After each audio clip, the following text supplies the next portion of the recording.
কোন সাপোর্ট বা রেজিস্ট্যান্স লেভেলে ট্রেড নেওয়া উচিত নয়। আমরা তো কম বেশি সাপোর্ট এবং রেজিস্ট্যান্স লেভেলে সবাই ট্রেড করে থাকি।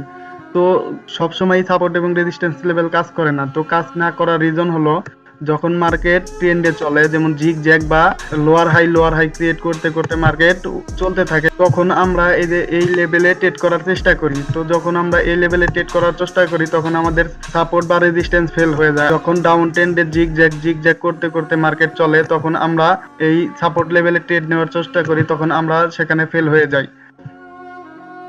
আবার আপ ট্রেন্ডে যখন রেজিস্ট্যান্সে আমরা ট্রেড করার চেষ্টা করি, এই লেভেলগুলোতে যখন ট্রেড করার চেষ্টা করি তখন আমরা ফেল হয়ে যাই। যখন আপ ট্রেন্ডে জিগ জ্যাগ মোডে মার্কেট চলতে থাকে তখন যদি আমরা এই লেভেলে ট্রেড করার চেষ্টা করি তখন আমাদের সেই রেজিস্ট্যান্স লেভেল ফেল হয়ে যাবে। তো এক্ষেত্রে আমরা অবশ্যই আপ ট্রেন্ডে এই সাপোর্টে ট্রেড করার চেষ্টা করব। তো সেক্ষেত্রে আমাদের উইনিং রেশিও অনেক বেটার আসবে। ট্রেন্ড বা জিগজ্যাগ সম্পর্কে না জানলে কমেন্ট করবেন, ইনশাল্লাহ ভিডিও চলে আসবে।